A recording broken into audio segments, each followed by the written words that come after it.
하고 인사하겠습니다. 사랑합니다. 축복합니다. 잘 오셨습니다.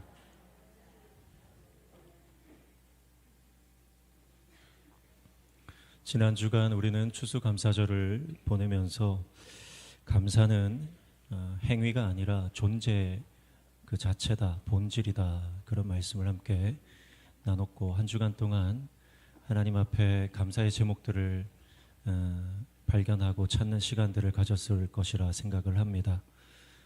감사는 억지로 되는 것이 아니라 하나님께서 우리에게 베풀어 주신 사랑과 은혜에 본능적으로 반응하는 것이고, 그래서 우리의 인생은 하나님 앞에 감사할 때 우리를 지으신 하나님의 목적에 맞게 살아가는 인생이 되고, 그것을 통해 하나님의 영광을 받으신다라고 하는 것을 우리가 기억해야 할 줄로 믿습니다.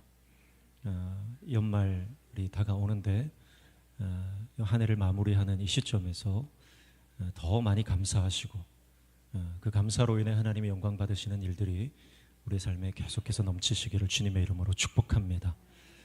오늘 우리는 빌립보서 2장 1절로 4절 말씀을 읽었는데, 오늘 이 빌립보서 2장 말씀은 교회에 주시는 공동체에 대한 말씀입니다. 과연 하나님의 나라는 어떤 곳인가? 교회는 어떤 모습으로 그리스도 안에서 하나가 되어 가는가 하는 것을 사도 바울이 빌립보 교회를 향한 이 말씀을 통해서 우리가 잘 알 수 있습니다.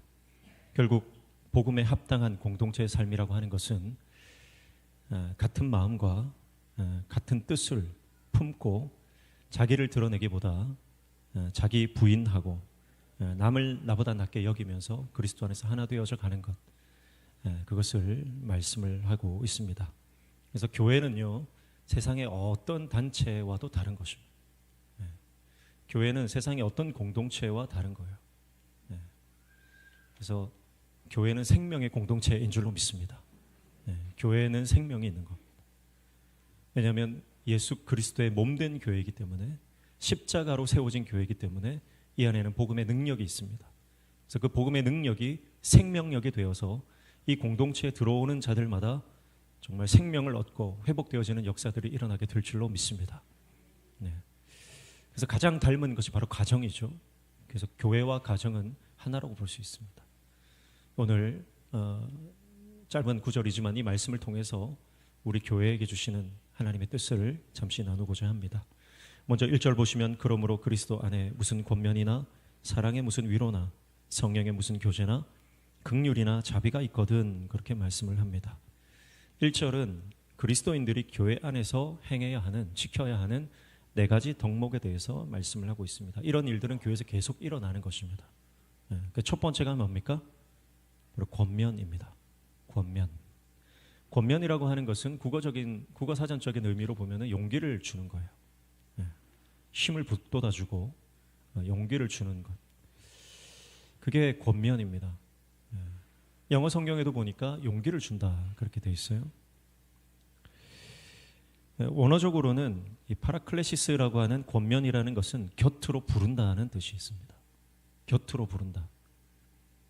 다시 말해서, 쉽게 말하면 권면은 어떻게 하는 거냐면 가까이 가서 하는 거예요.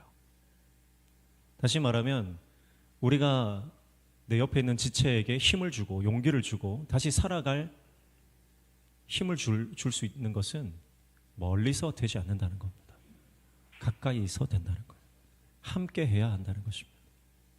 성도와 성도가 얼굴을 마주보고 함께 눈물을 흘릴 때, 그때 생명이 살아나는 것입니다. 멀리서 힘내라 말만 던지는 것이 아니라 가까이 가서 그의 손을 잡아줄 때 그가 힘을 얻는다는 것입니다. 예수님이 그렇게 하셨죠. 예수님께서 하늘 보좌를 버리고 우리 곁으로 오셨습니다. 가장 낮은 곳으로 오셨습니다. 그것이 예수님의 권면이죠. 가까이 오신 것. 오늘 저와 여러분이 교회 안에서 우리 옆에 있는 지체들을 향해서 다가가야 합니다. 눈물 흘리고 있는 분이 보인다면 다가가서 그 눈물을 닦아줘야 됩니다. 배고파하는 이들이 있다면 다가가서 내가 먹던 빵을 반으로 쪼개어서 나누어 주어야 하는 것입니다. 지쳐서 쓰러져 있는 분이 있다면 다가가서 그를 업어 들쳐매고 함께 가야 하는 것입니다. 그게 교회라는 거예요. 그 누구도 방관자가 되어서는 안 됩니다. 그리고 그 어떤 영혼도 방치되어서는 안 되는 것입니다. 그래서 교회 안에서는 첫 번째 사도 바울이 권면이 있어야 된다. 권면. 그래서 이것은 가까이 가는 것입니다. 신방하는 것입니다. 함께 공감하는 것입니다. 그의 눈을 바라보고 그 눈 안에 있는 슬픔을 읽어내는 것입니다. 그리고 이 권면은 바로 나의 주장이나 나의 경험으로 권면하는 것이 아니라 하나님의 말씀으로 권면하는 것인 줄로 믿습니다. 그래서 예수 그리스도의 사랑으로 하나님의 말씀으로 권면하는 거죠. 우리는 권면한다라고 하면서 자기 경험을 많이 얘기합니다. 우리는 권면한다고 하면서 자기 지식을 많이 이야기하는 경우가 있습니다. 그러나 사람을 살리는 권면, 사람을 회복시키는 권면, 힘을 주는 권면은 어떤 권면이냐? 내 얘기가 아니라 하나님의 말씀을 전해줄 때. 그래서 이 강단에서도요, 하나님의 말씀이 선포되어지면 그 말씀으로 인해 영혼이 살아나는 역사가 일어나는 줄로 믿습니다. 세상 학문과 지식이 아니고 신학적 어떤 소양이 아니라 오직 복음, 오직 예수 그리스도의 말씀, 복음만이 영혼을 살리고 회복시키는 능력이 있는 줄로 믿습니다. 그래서 우리 모든 성도들이 말씀의 사람이 되어야 됩니다. 그래서 말씀의 사람이 되면 그 말씀을 선포할 때마다 사람이 살아나는 것입니다. 유력한 사람, 지위가 높은 사람, 고위 공직을 지냈다고 해서 그 사람의 말이 힘이 있는 것이 아니라 여러분 우리가 하나님의 말씀을 붙잡고 그 말씀을 선포하는 인생이 될 때 그 말씀의 사람이 말씀의 능력을 가지고 사람을 회복시키는 인생으로 살아가게 될 줄로 믿습니다. 그래서 오늘 우리 명신교회는 모든 성도들이 하나님의 말씀에 붙들리는 성도들 되시기를 축복합니다. 주님의 말씀을 붙잡고 살아가는 인생 되시기를 축복합니다. 누가 봐도 저분은 말씀의 사람이야. 그렇게 인정받고 하나님께서 인정하시는 말씀의 종 되시기를 주님의 이름으로 축복합니다. 그래서 늘 말씀을 묵상하시고 늘 말씀을 통해 힘을 얻으시고 내가 그 말씀을 통해 또 다른 사람을 권면할 수 있는 그런 하나님의 종, 그런 말씀의 공동체 되어야 하는 줄로 믿습니다. 두 번째는 뭐죠? 사랑의 무슨 위로나 그랬습니다. 위로가 필요하다는 것입니다. 교회 안에는 위로가 필요합니다. 여러분 교회 안에는 잘잘못을 따지는 거 필요가 없습니다. 교회 안에는 평가하는 것이 필요 없습니다. 교회 안에는 위로가 필요한 거예요. 저희 동생도 목회자인데요. 예전에 그 창원에 양곡교회라고 있거든요. 아주 큰 교회죠. 그 교회가 굉장히 큰 부흥을 했는데 저희 동생이 거기서 부교육자 사역을 하면서 그 배운 것이 그거라는 거예요. 그 지금 원로 목사님 되신 지용수 목사님이 연말이 되면 성도들에게 숙제를 다 내준다는 거예요. 그러니까 무슨 숙제를 내주느냐? 종이를 하나씩 다 나눠주고는 거기다가 교회의 장점을 3가지씩 적으라고 한다는 거예요. 장점을 3가지 적어라. 그 어떤 사람은 왜 단점은 안 적습니까? 그렇게 말을 한다는 거예요. 그럼 목사님이 뭐라고 하냐면 단점을 보완하려고 하면 잘 되지 않는다. 그러나 장점을 강화시키는 것은 잘 된다는 거예요. 그래서 단점은 절대 적지 말고 장점만 3가지 적어내라. 그러면 성도들이 교회의 장점을 찾아내서 적다 보면은 아, 우리 교회에 이런 강점이 있구나. 우리 교회에 이런 장점이 있구나. 우리 교회가 이런 걸 잘하는구나. 그게 발견이 된다는 거예요. 그래서 그것에 잘하는 것에 집중하면 교회가 더 강력해지고 더 성장하고 부흥한다는 것입니다. 그걸 배우고 굉장히 인상이 깊었다라고 하는 말을 하더라고요. 저도 그런 것 같습니다. 어떤 사람은요, 단점을 계속 찾아내려고 하는 사람이 있습니다. 여러분, 그러나 하나님의 사람은 공동체나 어떤 개인의 사람의 단점을 찾아내기보다는 그 사람이 잘하는 것, 그 사람의 장점을 찾아내는 거예요. 여러분, 그것이 위로의 사람입니다. 위로의 사람. 그래서 위로의 사람은 어떤 사람이냐면 그 사람의 현재 모습을 보는 게 아니라 그 사람이 회복된 그 이후의 미래의 모습을 바라봅니다. 그래서 뭐라고 말합니까? 괜찮아. 잘 될 거야. 주님이 너와 함께 하셔. 그렇게 말하는 거예요. 지금 현재의 모습을 보고 그 사람의 장점과 약점과 연약함을 바라보면 그런 말을 할 수가 없는 거예요. 너 이따위로 해서 되겠어? 그런 마음이 드는 거예요. 그러나 하나님이 그와 함께 하심을 보고 그 사람이 회복되고 그 사람이 성장한 미래의 모습을 보는 사람은 그 사람이 반드시 하나님이 쓰실 것이라고 하는 확신이 있는 겁니다. 그래서 위로하는 거예요. 오늘 저와 여러분이 하나님의 교회 공동체와 하나님의 사람들을 바라볼 때 현재 모습을 바라보는 것이 아니라 미래적인 그 예언적인 눈으로 미래를 바라보시기를 주님의 이름으로 축복합니다. 그때 우리는 위로할 수 있는 거예요. 괜찮아, 잘 될 거야. 괜찮아. 옆에 있는 분하고 인사합시다. 잘 될 겁니다. 괜찮아질 겁니다. 여러분, 우리가 사람에게 희망을 잃어버리는, 더 이상 소망을 잃어버리는 경우는 그 사람의 미래가 보이지 않을 때거든요. 미래가 보이지 않으면 포기가 됩니다. 나 자신을 봐도 그런 거예요. 내 자신을 생각할 때 내 미래가 너무 불투명하고 내 미래가 너무 깜깜하면 절망에 빠지고 포기하는 것입니다. 다른 사람을 볼 때도 마찬가지예요. 그 사람의 미래가 보이지 않으면 포기하게 됩니다. 그러나 아무리 힘든 상황 가운데 있다 할지라도 그 사람의 미래를 하나님께서 붙들어 주신다는 것이 보이면 포기하지 않는 겁니다. 어떤 영혼도 포기하지 않게 되는 줄로 믿습니다. 그래서 시리에 빠져 있고 절망에 빠져 있고 어려움에 빠져 있는 지체를 향해서도 주님이 너와 함께 하신다. 괜찮다. 반드시 이겨낼 것이다. 주님이 너를 쓰실 것이다. 그렇게 축복하고 위로하는 위로의 사람 되시기를 축복합니다. 오늘 그 위로는 어떤 위로라고 수식어가 붙어 있습니까? 바로 사랑의 위로입니다. 이 사랑은 어떤 사랑이죠? 주님이 우리를 사랑하신 그 사랑입니다. 여러분, 우리에게 어떤 희망이 있었나요? 우리는 희망이 전혀 없던 존재입니다. 그러나 주님이 우리의 희망이 되어주시고 소망이 되어주시고 우리의 미래가 되어주신 것입니다. 그래서 주님이 계시면 가능한 것입니다. 하나님이 함께 하시면 불가능이 없는 줄로 믿습니다. 그래서 믿음으로 여러분 예언적 선포를 하며 나아가시기를 축복합니다. 왜냐하면 주님이 함께 하시기 때문에 우리 자녀들을 향해서 절대 야 너는 커서 뭐가 될래 그런 말을 하지 마십시오. 자녀들, 자녀 손들 우리 바라보면서 주님의 이름으로 축복해 주시기를 바랍니다. 내가 축복하는 게 아니고 예수님의 이름으로 축복하는 거예요. 그러면 그 믿음대로 되는 줄로 믿습니다. 믿음대로 될지어다. 믿음대로 되는 거예요. 그래서 가정에서도 늘 격려받고 위로받고 축복의 말을 듣고 자란 아이들은 반드시 회복됩니다. 반드시 회복돼요. 그러나 가정에서 늘 부정적인 언어에 노출이 되고 계속해서 이 언어 폭력에 시달리면 마음이 병들어 버리는 것입니다. 도시에 사는 청년들, 학생들이 얼마나 마음이 많이 병들어 있는지 몰라요. 부산은 좀 덜한 것 같지만 서울에 있는 제자들 말을 들어보면 심각합니다.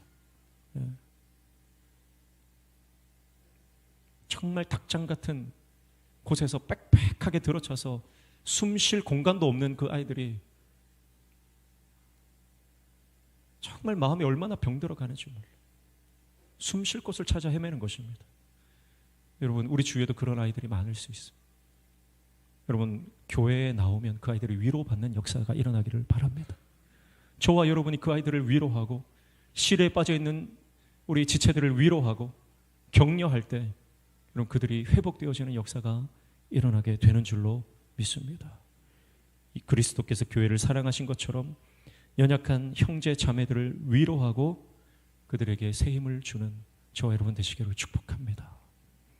세 번째는 성령의 무슨 교제라고 합니다. 교제입니다. 그런데 이 교제는 무슨 교제예요? 성령의 교제입니다. 성령의 교제. 교회는요, 영적 교제가 일어나는 곳입니다. 성령 안에서 교통하는 곳이 교회입니다. 오늘 저와 여러분이 성령 안에서 한 일원이 되고 한 공동체가 되고 한 가족이 되어지는 은혜가 있기를 축복합니다. 예. 그래서 사실은 교회라고 하는 곳은 성령께서 임재하셔서 오순절 다락방, 마가의 다락방에 오순절 성령 강림 사건이 임재하시면서 교회가 출발한 겁니다. 이제 성령이 안 계시면 교회는 교회가 아닌 거예요. 성령 안에서 교제하지 않으면 여러분 그 교회는 본질적인 교회의 모습이 아닌 것이죠. 그래서 우리는 성령 안에서 교제해야 합니다. 예. 근데 참 놀라운 것은요, 정말 성령이 충만한 교회는 말하지 않아도 마음이 통하는 겁니다. 예. 다른 사람의 아픔이 내 아픔처럼 느껴지는 겁니다. 예. 성령의 사람들은 보면요, 그 사람을 어떤 아픈 지체를 위해서 기도하면 그 아픈 것이 나에게 전이가 되어버려요. 예. 그런 은사를 가진 분들이 있습니다. 그런데 그 아픔을 본인이 그 아픔을 끌어안고 기도하는 거예요.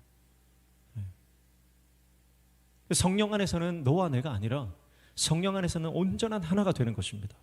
그래서 초대교회는 얼마나 이게 하나가 되냐면 재산조차 네 거 내 거 없는 거예요. 그래서 자기의 소유를 다 팔아 교회의 사도의 발 앞에 갖다 놓았다 그랬죠. 강력한 성령의 임재가 임하면 우리가 마음이 하나가 되고 우리 뜻이 하나가 되고 성령 안에서 완전히 일치되는 역사가 일어나게 될 줄로 믿습니다. 그래서 성령이 하나 되게 하셔야 우리가 하나 되는 줄로 믿습니다. 어떤 프로그램이나 어떤 행사를 통해서 뭐 체육대회를 한다고 우리가 하나 되는 것이 아니라 여러분 성령이 강력하게 임재하시면 교회는 하나가 되어버리는 거예요. 그래서 말씀 듣다가 한 환상을 보고 기도하다가 하나님이 주시는 같은 꿈을 꾸게 되고 그게 성령의 역사입니다. 그러나 악한 영들은 분리를 시키는 거예요. 교회를 분열시키고 분리시키고 갈등을 만들고 반목하게 만들고 저 사람을 미워하게 만들고 저 사람을 질투하게 만들고 그게 악한 영의 분리의 영의 역사거든요. 그래서 교회가 하나 되는 것은 오직 성령께서만 가능하게 하시는 것입니다. 성품이 좋다고 성품이 온유하다고 온화한 성품을 가졌다고 하나 되는 것이 아니에요. 오직 교회가 하나 되는 것은 성령 안에서 하나 되는 것입니다. 그래서 우리가 기도할 때 성령님 우리를 하나 되게 해주십시오.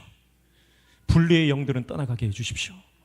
기도하시면서 우리 교회가 끝까지 하나로 똘똘 뭉치도록. 예전에도 한번 말씀드렸지만 지금 이제 2026년도를 준비하는 이제 시점이에요. 이번 주 이제 토요일 당회를 앞두고 있는데 토요일 당회는 2026년도를 계획하는 계획당회, 정책당회로 모이게 될 텐데 작년 당회 때 2024년도에 2025년도를 준비하면서 어떤 말씀을 붙잡고 한 해 동안 가야 될 것인가. 제가 몇 달 동안 기도하고 그리고 정책당회 때 이제 교회의 표를 제시를 하고 장로님들께 우리가 올 한 해, 내년 한 해 이 말씀을 붙들고 갑시다 했는데 우리 장로님 한 분이 동일한 말씀을 받은 거예요. 동일한 말씀을 받은 거예요. 여러분 그게 하나님이 역사하신 성령 안에서 하나됨 아닙니까? 저는 꿈꿉니다. 우리 교회 성도들이 목회자와 모든 성도들이 하나님 안에서 한 꿈을 꾸는 역사가 일어나기를 축복합니다. 네. 그래서 우리가 놀라는 거예요. 우리 안에 성령의 역사를 보고 우리가 감격하고 우리가 놀라고 우리가 그 하나님의 기적을 경험하게 되는 것입니다. 네. 그래서 꿈이 하나 되는 역사, 할렐루야. 꿈이 하나 되는 역사. 여러분 이게 얼마나 놀라운 사건입니까? 기적은 뭐냐면 교회가 막 갑자기 막 사람들이 몰려오고 막 재정이 빵빵해지고 그게 기적이 아니라 진짜 기적은 우리가 하나님 나라 공동체 안에서 같은 마음을 품고 같은 꿈을 꾸게 되는 것이 진짜 기적인 줄로 믿습니다. 내가 요즘 그런 거 권사님 내가 요즘 이런 거 가지고 기도하고 있어요. 교회를 위해서 이런 걸 위해서 기도하고 있어요. 아니 권사님도 그런 기도했어요. 나도 그런 기도하고 있어요. 하나님께서 강력하게 이런 마음을 주시는데 나도 그런 기도하고 있어요. 너도 나도 같은 기도의 제목을 가지고 너도 나도 하나님 주시는 같은 마음을 품고 있는 것이 발견되어질 때 여러분 그것보다 감격적인 게 어디 있습니까? 여러분 우리의 마음들이 다 흩어져 있었다면 이제는 한 마음으로 성령께서 우리를 묶어주실 줄로 믿습니다. 영적으로 그런 일들이 계속해서 일어나는 것입니다. 하나님께서 더 강력하게 우리 교회 공동체 안에 그 하나님의 역사를 허락해 주실 줄로 믿습니다. 여러분께서 기대하십시오. 하나님의 역사하심을 기대하십시오. 하나님이 이렇게 역사하시는구나.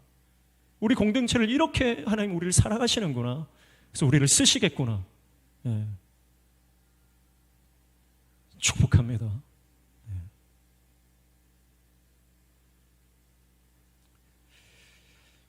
어떤 분들은 교제가 필요 없다, 그런 분들도 있습니다. 교제가 뭐 필요하냐, 나만 잘 믿으면 되지 하고 교회만 왔다 갔다 하시는 분들이 있습니다. 그것은 하나님의 뜻이 아닙니다. 오늘 말씀에 분명하게 우리에게 말씀하시는 게 뭐냐면, 교회는 반드시 성령 안에서 교제가 필요하다는 거예요. 영적 교통이 필요하다. 예. 그래서 가까이 다가가고, 예. 사랑으로 위로하고, 성령 안에서 교통하는, 교제하는 저와 여러분 되시기를 주님의 이름으로 축복합니다. 예. 그래서 믿음이 성장해야 되거든요. 믿음이 한 단계 한 단계 다음 단계로 나아가야 되거든요. 그래서 주일 예배만 오시는 분들은 내년에는 내가 수요 예배도 가겠다, 내가 금요 예배도 가겠다. 주일날 와서 예배만 드리고 가시는 분들은 이제 내가 식사 교제도 참여하겠다, 내가 오후 예배도 참여하겠다. 그렇게 성령께서 우리에게 감동 주셔서 믿음의 다음 단계로 나아가시기를 주님의 이름으로 축복합니다. 네 번째는 뭐죠? 네 번째는 긍휼과 자비라고 말합니다. 긍휼과 자비. 교회는 어떤 곳이냐면 하나님의 긍휼과 하나님의 자비를 베풀고 나누는 곳이다 라고 하는 것입니다. 이것은 구약의 개념으로는 헤세드죠. 긍휼과 자비라고 하는 것은 하나님의 언약 사랑, 실패하지 않는 사랑을 말하는 것이고, 신약적 개념으로는 아가페, 무조건적인 사랑. 그래서 긍휼과 자비라고 하는 것은 내 안에 뭐가 필요하다는 말이냐면 바로 아버지의 마음이 필요하다는 거예요. 여러분, 우리가 교회에서 봉사하고 헌신할 때 아버지의 마음으로 하시기를 축복합니다. 주님의 교회를 섬길 때 어머니의 마음으로 섬기기를 축복합니다. 네. 그래야 사역이 일이 되지 않는 것, 사역을 억지로 하지 않게 되는 것입니다.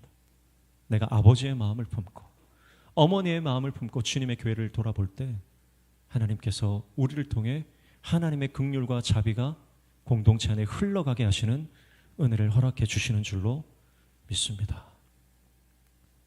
교회는 이성과 논리로 움직이는 공동체가 아닙니다. 교회는 경제성과 합리성으로 돌아가는 공동체가 아닙니다. 교회는 가성비를 따지는 곳이 아닙니다. 교회는 오직 사랑과 긍휼, 자비와 아버지 이 마음으로 움직이는 공동체인 줄로 믿습니다. 그래서 양 한 마리를 찾아서 온 성도들이 그 잃어버린 양 한 마리를 찾아서 벌떼처럼 달려드는 곳이 교회예요.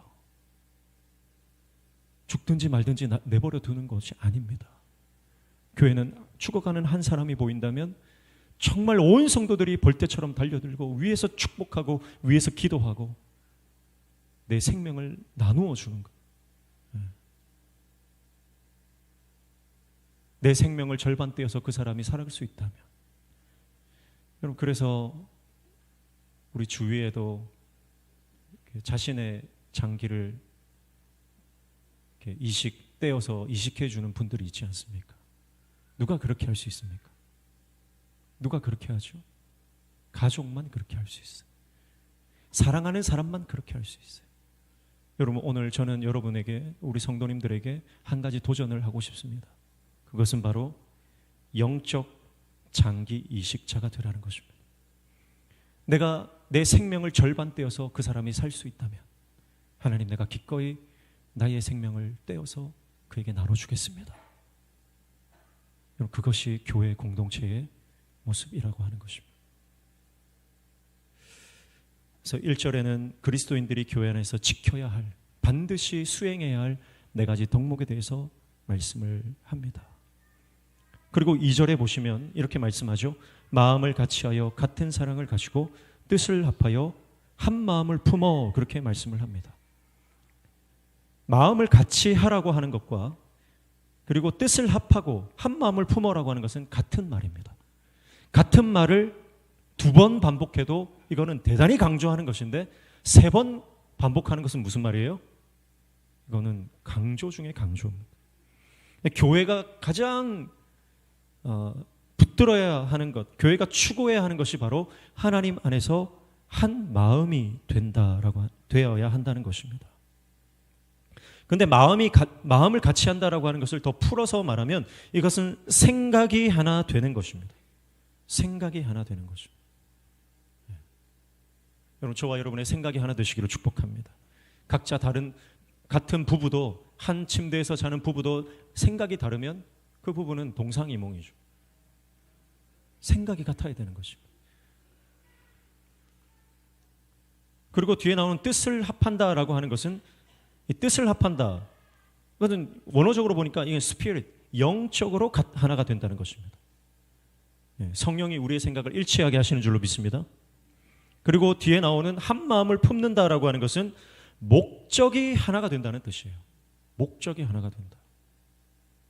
여러분, 많은 성도들이 교회에 나오지만 어떤 다른 목적을 가지고 나오는 성도들이 있습니다. 그런 교인들은, 다른 목적을 품고 나오는 교인들은 어느 순간 없어요. 여러분, 오늘 저와 여러분의 유일한 목적은 예수 그리스도인 줄로 믿습니다. 오직 십자가인 줄로 믿습니다. 그래서 예수 그리스도의 십자가를 바라보고 주님 앞에 나오는 자들은 하나님 앞에 끝까지 예배하는 줄로 믿습니다. 그래서 하나가 되는 것, 교회가 하나가 되는 것이 중요하다. 그리고 3절 말씀 같이 읽습니다. 아무 일에든지 다툼이나 허영으로 하지 말고 오직 겸손한 마음으로 각각 자기보다 남을 낮게 여기고. 아멘. 3절에 보면 다툼이 나오죠. 다툼이라고 하는 것은 이기심, 경쟁심을 말하는 것입니다. 자기 자신을 높이는 거예요. 자기 자신이 드러나고 자기 자신이 높아지려고 다른 사람들과 싸우는 것입니다. 이 다툼을 버리라고 말씀합니다. 다툼을 버려야 합니다. 두 번째는 허영인데요. 허영이라고 하는 것은 2가지 단어가 조합된 것입니다. 케노스, 내용 없는, 그리고 독사, 영광인데요. 이 2 단어가 합쳐져서 케노독시안이 됐어요. 그러니까 헛된 영광, 허망한 것을 말하는 것입니다. 그게 허영입니다. 다툼과 허영을 버리라고 말씀합니다. 왜 이렇게 말씀하냐면 지금 빌립보 교회 안에, 성도들 안에 이런 다툼과 헛된 영광, 사람의 영광을 구하는 일들이 있기 때문에 그것을 버리라고 말씀을 하고 있습니다. 사랑하는 성도 여러분, 오늘 이 말씀이 우리에게 동일하게 적용되어서 우리 안에 다른 사람을 시기하고 질투하고 또 사람의 영광, 자기의 영광을 구하는 것들이 있다면 오늘 과감하게 믿음으로 결단하여 영적 가지치기 하시기를 축복합니다.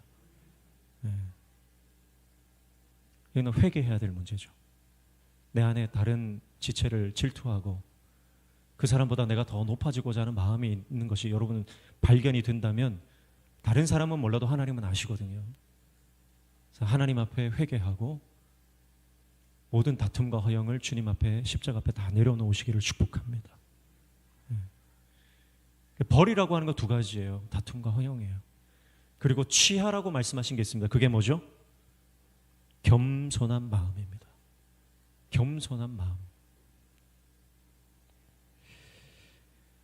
여러분, 그래서 나보다, 자기보다 남을 더 낮게 여겨라. 무슨 말이냐면 다른 사람을 존귀하게 여기라는 거예요. 내 옆에 있는 지체가 나보다 좀 연약해 보이고 나보다 모자라 보여도 그 사람을 존귀하게 받들어야 되는데, 얼마나 존귀하게 받드냐면, 여기서 겸손하다라고 하는 것은, 겸손은 당시에, 겸손은 누구에게 쓰는 거냐면 노예에게 쓰는 것입니다. 겸손이 해당되는 사람은 누구냐면 바로 노예들이 겸손해야 된다, 당시 그렇게 쓰는 거예요. 그러니까 이 겸손은 사실은 지금으로 말하면 굴욕과 비굴입니다. 그만큼 나를 낮추고 나는 노예라고 하는 거예요. 그러니까 내 옆에 있는 사람은 그럼 누구예요? 주인이에요. 나는 종이고 나는 노예고 이 사람은 자유인이고 이 사람은 주인이다. 그 정도로 다른 사람을 존귀하게 여기라는 것입니다. 조금 인정해주고 조금 대접해주는 정도가 아니라 나를 낮추되 최대한 철저히 낮추고 그 사람을 철저히 최대한 높여주라. 그 말씀이 겸손한 마음으로 나보다 남을 낮게 여기라는 뜻이에요. 그러니까 얼마나 우리가 낮아져야 되겠습니까? 왜 이렇게 강력하게 말씀하냐면 우리의 못된 본성 자아가 너무나 강력하기 때문에 그런 거예요. 이만큼 내가 하나님 앞에서 겸손히 낮추고 다른 사람 앞에서 나를 겸손히 낮춰야 그나마 하나님의 뜻을 우리가 뜻대로 살 수 있기 때문에 그런 것입니다. 내가 좀 가졌다고 교만하지 말고, 내가 좀 건강하다고 의수되지 말고, 내가 좀 높은 위치에 올랐다고 다른 사람을 하대하거나 깔보지 말고 겸손한 마음으로 나를 마치 배 밑바닥에서 노를 젓는 노예처럼 생각하면서 다른 사람들을 주인으로 대접해주는. 그래서 교회에 어떤 지체가 와도요, 어떤 행색을 하고 교회를 와도 그 사람을 주인처럼 대접하는 교회, 그 교회가 건강한 교회요, 하나님이 기뻐하는 교회요, 영적으로 부흥하는 교회인 줄로 믿습니다. 오늘 우리 교회가 그런 교회가 되어야 된다는 거예요. 종은요, 주인이 들어오면 바로 달려가는 겁니다. 여러분, 만약에 새 신자가 왔는데 아이고 팔짱 끼고 왔구나 하고 앉아있으면 여러분 하나님이 뒤통수 세게 때리실 거예요. 연약한 지체가 들어온다든지 새 신자가 들어온다든지 우리 아이들이 보인다 그러면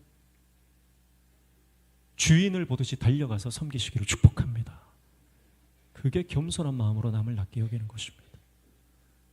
아이들이 인사 안 한다고 계속 뭐라 하지 말고 아이들을 주인처럼, 내가 가서 먼저 인사하고,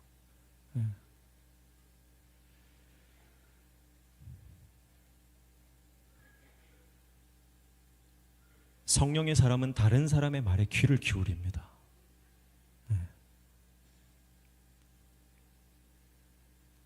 그러나 혼적인 사람은 자기 얘기만 합니다. 겸손의 사람은 성령의 사람이에요. 그래서 늘 다른 사람의 말에 청종하는 거죠. 하나님의 음성에 청종하는 것처럼 다른 사람의 말에 귀를 기울입니다. 왜냐하면 공감하기 때문에. 그러나 혼적인 사람은 내가 높아져야 됩니다. 내가 주도권을 져야 됩니다. 내 얘기를 다른 사람이 들어주기를 원하는 거예요. 내가 주도권을 뺏기면 마음이 불편한 겁니다. 그게 교만입니다. 그러나 겸손한 사람은 늘 다른 사람의 얘기를 들어주고 다른 사람을 위해서 기꺼이 희생하는 것입니다. 혹시 교회 생활하면서 누가 나를 무시했다 그래서 화가 나시는 분이 있습니까? 여러분, 그건 교만입니다.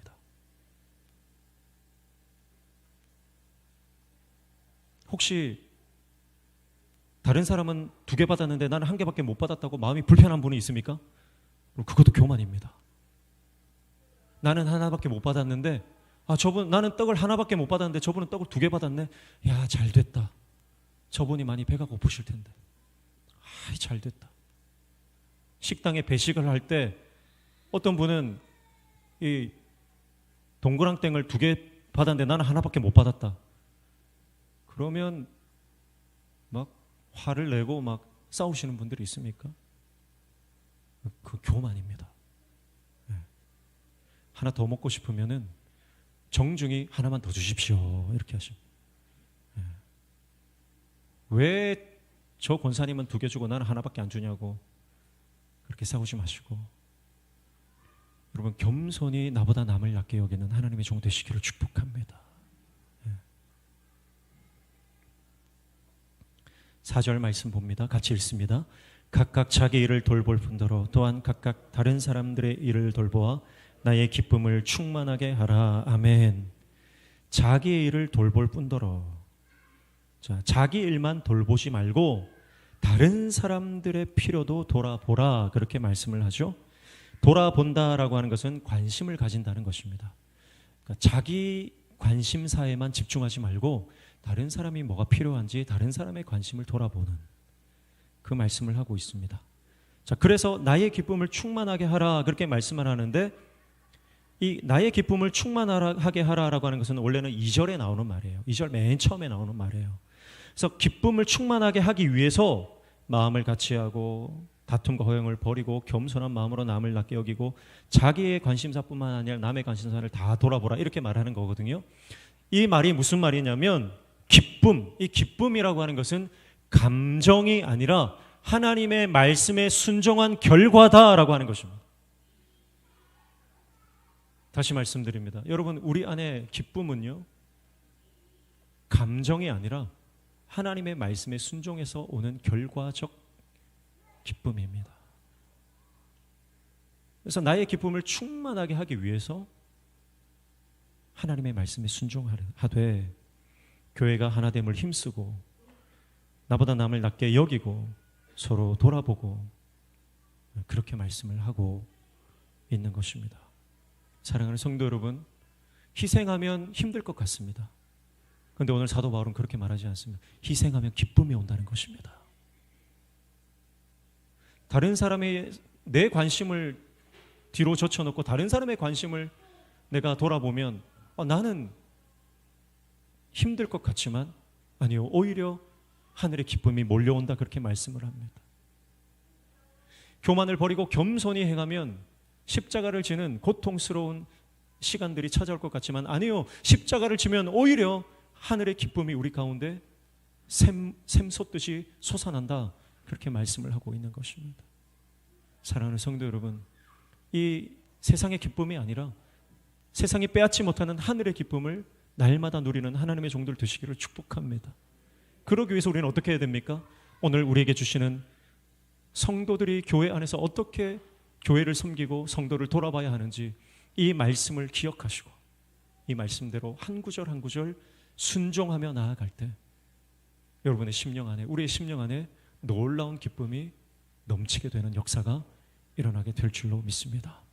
그래서 우리 교회가 정말 하나님이 기뻐하시는 생명의 공동체로, 능력의 공동체로, 사람을 살려내는 구원의 방주로 그렇게 쓰임받는 복된 하나님의 교회 되기를 주님의 이름으로 축복합니다.